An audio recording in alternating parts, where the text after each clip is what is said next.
ओम शांति।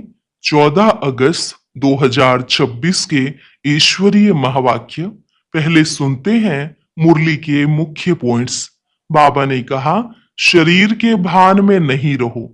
देह अभिमान है तो समझ लेना अभी कच्चे हो, बाबा से बहुत दूर हो।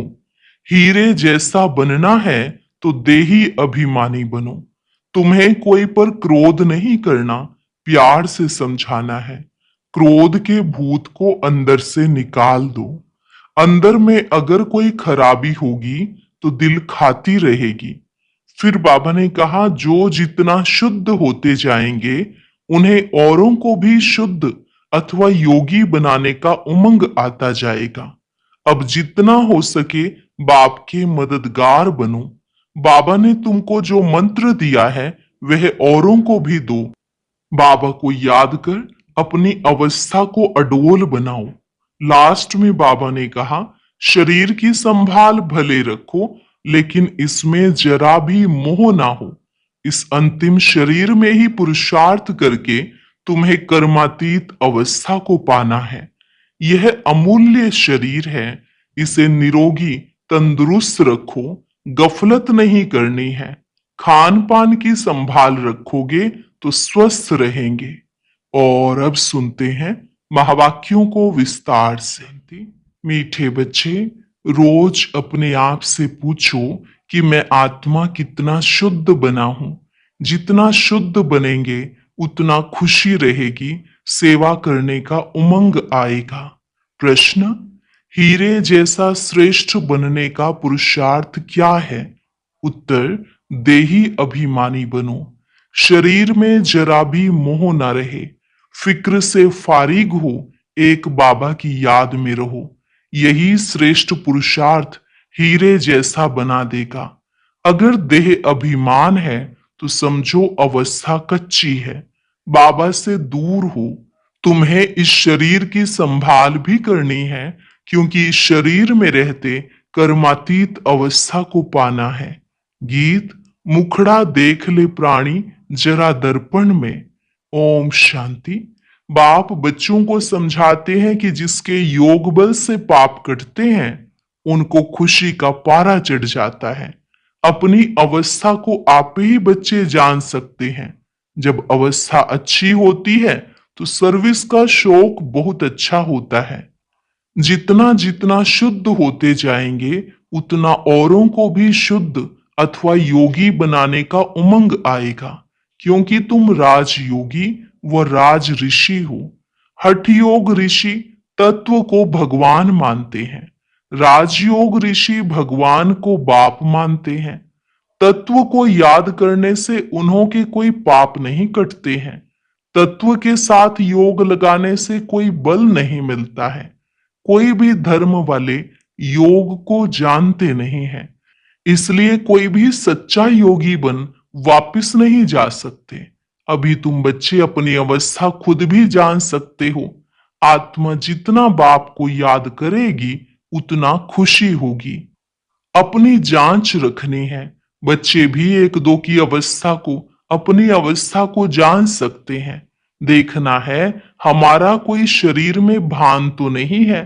देह अभिमान है तो समझो हम बहुत कच्चे हैं, बाबा से बहुत दूर हैं। बाप फरमान करते हैं, बच्चे तुम्हें अब हीरे जैसा बनना है। बाप देही अभिमानी बनाते हैं। बाप को देह अभिमान होता नहीं, देह अभिमान होता है बच्चों को। बाप की याद से तुम देही अभिमानी बनेंगे। अपनी जांच करते रहो, हम कितना समय याद करते हैं। जितना याद करेंगे उतना खुशी का पारा चढ़ेगा और अपने को लायक बनाएंगे। ऐसे भी मत समझना कि कोई बच्चे कर्मातीत अवस्था को पहुंच गए हैं। नहीं, रेस चल रही है। रेस जब पूरी होगी तब फाइनल रिजल्ट होगी। फिर विनाश भी शुरू हो जाएगा। तब तक यह रिहर्सल होती रहेगी, जब तक कर्मातीत अवस्था आ जाए। हम किसी की बुराई नहीं कर सकते, अंत में ही सबका पता पड़ेगा। अभी तो थोड़ा टाइम पड़ा है। यह दादा भी कहते हैं, मीठे बच्चे अभी थोड़ा समय पड़ा है। इस समय एक भी कर्मातीत अवस्था को पा न सके। बीमारी आदि होती है, इसको कर्म भोग कहा जाता है। भोगना का और किसको पता नहीं पड़ता है, वह अंदर की पीड़ा होती है। अभी एक रस अवस्था किसी की बनी नहीं है। जितनी कोशिश करते हैं उतना विकल्प तूफान बहुत आते हैं। तो बच्चों को कितनी खुशी रहनी चाहिए। विश्व का मालिक बनना कोई कम बात है क्या? मनुष्य साहूकार हैं, बड़े बड़े बंगले हैं तो खुशी रहती है, क्योंकि सुख बहुत है। अभी भी तुम बाप से अथाह सुख लेते हो। जानते हो बाबा से हम राजा ही लेंगे। शांति में इतना खुशी नहीं होती जितनी धन में खुशी होती है। सन्यासी घर बार छोड़ जाए जंगल में रहते थे, कभी पैसा हाथ में नहीं रखते थे, सिर्फ रोटी लेते थे। अभी तो कितने धनवान हो गए हैं, सबको पैसे की चिंता बहुत है। वास्तव में राजा को प्रजा का ओना रहता है, इसलिए लड़ाई का सामान रखते हैं। सतयुग में तो लड़ाई आदि की बात होती नहीं। अभी तुम बच्चों को खुशी होती है, हम अपनी राजाई में जाते हैं। वहां डर की बात नहीं होती, टैक्स आदि की बात नहीं। यह शरीर की फिक्रात यहां रहती है। गाया जाता है, फिक्र से फारिग किंदा स्वामी सतगुरु। तुम जानते हो फिक्र से फारिग होने के लिए अभी हम इतना पुरुषार्थ करते हैं, फिर 21 जन्म लिए कोई फिक्रात नहीं रहेगी। बाबा को याद करने से तुम बहुत अडोल रहेंगे। रामायण की कथा भी तुम्हारे पर है, तुम ही महावीर बनते हो। आत्मा कहती है, हमको रावण हिला नहीं सकता, वह अवस्था पिछाड़ी को आएगी। अभी तो कोई भी हिल जाएंगे, फिक्रात रहेगी। जब विश्व में लड़ाई लगेगी तब समझेंगे अब टाइम आ गया है। जितना बाप को याद करने का पुरुषार्थ करेंगे उतना फायदा होगा। पुरुषार्थ करने का अभी ही समय है, फिर तो विनाश की धूमधाम होगी। अभी तो शरीर में भी मोह रहता है ना। बाबा खुद कहते हैं, शरीर की संभाल रखो, अंतिम शरीर है, इसमें ही पुरुषार्थ कर कर्मातीत अवस्था को पाना है। जीते रहेंगे, बाप को याद करते रहेंगे। बाप समझाते हैं, बच्चे जीते रहो, जितना जिएंगे उतना बाप को याद कर ऊंच वर्षा लेंगे। अभी तुम्हारी कमाई होती रहती है। शरीर को निरोगी तंदुरुस्त रखो, गफलत नहीं करनी है। खान पान की संभाल रखेंगे तो कुछ नहीं होगा। एक रस चलन से शरीर भी तंदुरुस्त रहेगा। यह अमूल्य तन है, इसमें पुरुषार्थ कर देवी देवता बनते हो तो बलिहारी इस समय की है। खुशी रहनी चाहिए। जितना बाप और वर्षे को याद करेंगे उतना नारायणी नशा चढ़ा रहेगा। बाप की याद से ही तुम ऊंच ते ऊंच पद पाएंगे। देखना है हम कितना खुशी में, कितना फखुर में रहते हैं। गरीबों को तो और ही खुशी रहनी चाहिए। साहूकारों को तो धन का फिक्र रहता है। तुम्हारे में कुमारियों को तो कोई फिक्र नहीं है। हाँ, कोई के मित्र संबंधी गरीब हैं तो संभाल रखनी पड़ती है। जगाते भी रहना है। अगर नहीं जगते हैं तो फिर कहां तक मदद करते रहेंगे। बाबा कहते हैं ना, तुम सर्विसेबल खुद बनो व स्त्री को रूहानी सर्विस में दो। तुम हो बाबा के मददगार। मदद तो सबको चाहिए ना, अकेला बाप भी क्या करेगा। कितनों को मंत्र दे, हम तुमको देते हैं, तुमको फिर औरों को देना है, कलम लगाना है। बच्चों को कहते रहते हैं, जितना हो सके मददगार बनो, मंत्र देते जाओ। तुम्हारे शास्त्रों में भी है कि सबको पैगाम दिया था कि बाप आए हैं, वर्षा लेना है तो बाप को याद करो, देहधारियों को याद नहीं करो। अपने को आत्मा समझ बाप को याद करेंगे तो तुम्हारे विकर्म विनाश होंगे और वर्षा मिल जाएगा। गीता तो बहुत सुनते सुनाते हैं, उसमें प्रसिद्ध अक्षर है मन मना भव। बाप को याद करो तो मुक्ति को पाएंगे। सन्यासी भी यह पसंद करेंगे। मध्यजीभव अर्थात जीवन मुक्ति।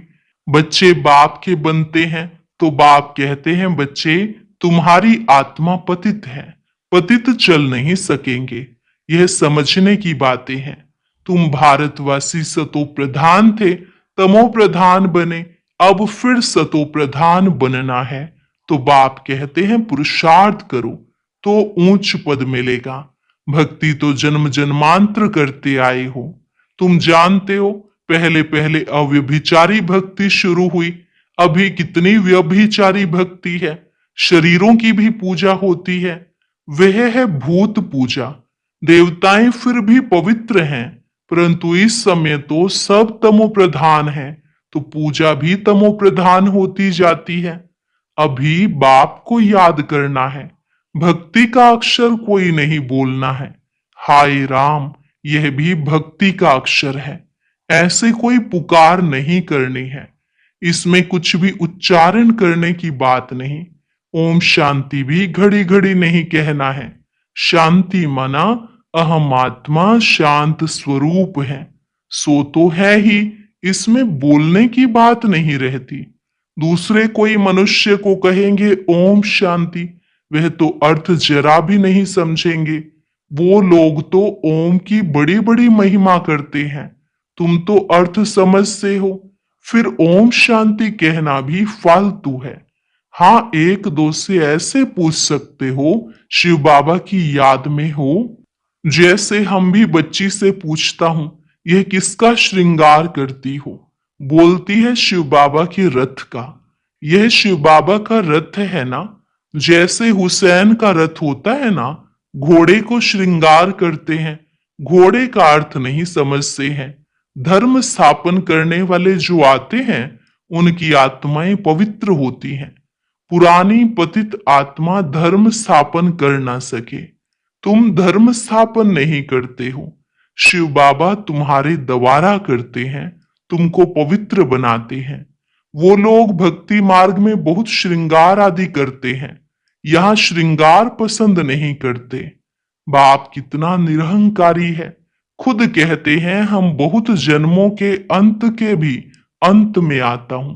पहले सतयुग में होगा श्री नारायण, श्री लक्ष्मी से भी पहले श्री नारायण आएगा, वह तो बड़ा होगा ना, इसलिए श्री कृष्ण का नाम गाया हुआ है। श्री नारायण से भी श्री कृष्ण की महिमा जास्ती करते हैं। श्री कृष्ण की ही जन्माष्टमी मनाते हैं, श्री नारायण का बर्थडे नहीं मनाते। यह कोई नहीं जानते कि श्री कृष्ण सो श्री नारायण। नाम तो बचपन का ही चलेगा ना, फलाने ने जन्म लिया उसका बर्थडे मनाते हैं, इसलिए श्री कृष्ण का ही मनाते हैं। श्री नारायण का किसको पता नहीं। पहले पहले शिव जयंती, फिर है श्री कृष्ण जयंती, फिर राम की। शिव के साथ गीता का भी जन्म होता है। शिव बाबा आते ही हैं बहुत जन्मों के अंत के जन्म में, बुजुर्ग अनुभवी रथ में ही आते हैं। कितना अच्छा समझाया हुआ है, तो भी किसकी बुद्धि में नहीं आता। बाप कहते यह ज्ञान प्राय लोप हो जाता है, जब मैं आकर सुनाऊं तब तुम भी सुना सकते हो। अभी तुम बच्चे जानते हो हम भविष्य में एक्यूरेट यह देवी देवता बनेंगे।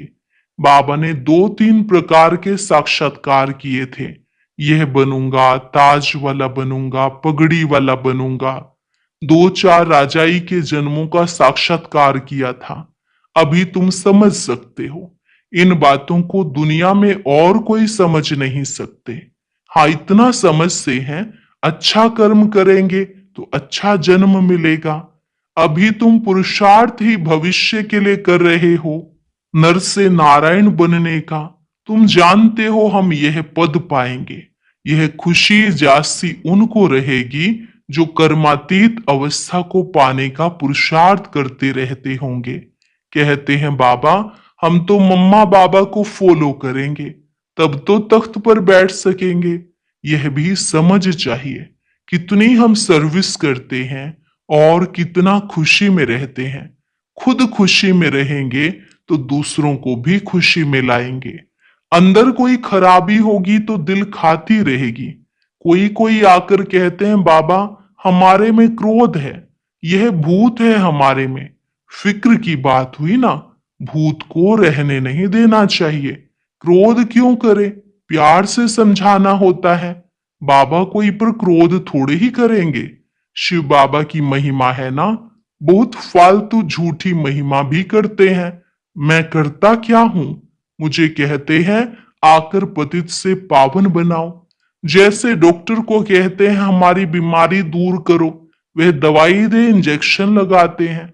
सो तो उनका काम ही है, बड़ी बात थोड़ी ही है। पढ़ते ही हैं सर्विस के लिए, जास्ती पढ़ते हैं तो जास्ती कमाई करते हैं। बाप को तो कोई कमाई नहीं करनी है, उनको तो कमाई कराना है। बाबा कहते मुझे तुम अविनाशी सर्जन भी कहते हो, यह जास्ती महिमा कर दी है। पतित पावन को कोई सर्जन नहीं कहा जाता, यह सिर्फ महिमा है।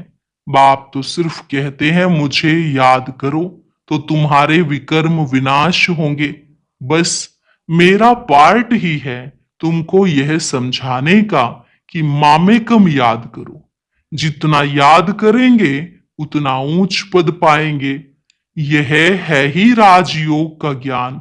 गीता जिन्होंने पढ़ी है उनको समझाना सहज होता है।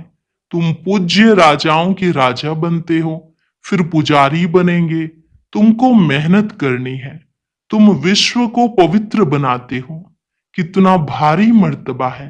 तुम सब उंगली देते हो कलयुगी पहाड़ को पलटाने, बाकी पहाड़ आदि कुछ भी है नहीं। अब तुम जानते हो नई दुनिया आनी है, इसलिए राजयोग जरूर सीखना है। बाप ही आकर सिखलाते हैं। सतो प्रधान बनना है। जो कल्प पहले बने होंगे उनको समझाने से जचेगा। बात तो ठीक कहते हैं। बरोबर बाप ने कहा था मन मना भव। अक्षर संस्कृत है, बाप तो हिंदी में कहते हैं मुझे याद करो। अभी तुम समझते हो हम कितने ऊंच धर्म ऊंच कर्म वाले थे। तब तो गायन है 16 कला। अब फिर ऐसा बनना है, अपने को देखना है कहां तक हम सतो प्रधान बने हैं, पावन बने हैं। कहां तक नरकवासियों को स्वर्गवासी बनाने की सेवा करते हैं। अच्छा, मीठे मीठे सिकिलते बच्चों प्रति मात पिता बाप दादा का याद प्यार और गुड मॉर्निंग। रूहानी बाप की रूहानी बच्चों को नमस्ते। रूहानी बच्चों की रूहानी बाप दादा को नमस्ते नमस्ते, गुड मॉर्निंग। शुक्रिया बाबा शुक्रिया। धारणा के लिए मुख्य सार। पहली पॉइंट, बाप समान निरहंकारी बनना है। इस शरीर की संभाल करते हुए शिव बाबा को याद करना है। रूहानी सर्विस में बाप का मददगार बनना है। अंदर में कोई भी भूत को रहने नहीं देना है। कभी किसी पर क्रोध नहीं करना है। सबसे बहुत प्यार से चलना है। मात पिता को फॉलो कर तख्त नशीन बनना है। वरदान, स्वार्थ शब्द के अर्थ को जान, सदा एक रस स्थिति में स्थित होने वाले सहज पुरुषार्थी भव। स्वार्थ शब्द के अर्थ को जान, सदा एक रस स्थिति में स्थित होने वाले सहज पुरुषार्थी भव। आजकल एक दो में जो लगाव है वह स्नेह से नहीं लेकिन स्वार्थ से है। स्वार्थ के कारण लगाव है और लगाव के कारण न्यारे नहीं बन सकते। इसलिए स्वार्थ शब्द के अर्थ में स्थित हो जाओ, अर्थात पहले स्व के रत को स्वाहा करो। यह स्वार्थ गया तो न्यारे बन ही जाएंगे। इस एक शब्द के अर्थ को जानने से सदा एक के और एक रस बन जाएंगे। यही सहज पुरुषार्थ है। स्लोगन, फरिश्ता रूप में रहने से कोई भी विघ्न अपना प्रभाव डाल नहीं सकता। फरिश्ता रूप में रहने से कोई भी विघ्न अपना प्रभाव डाल नहीं सकता। अव्यक्त इशारे अपवित्रता के बीज को भी समाप्त कर संपूर्ण स्वच्छ पवित्र बनो। संपूर्ण पवित्रता आप ब्राह्मणों का श्रृंगार है।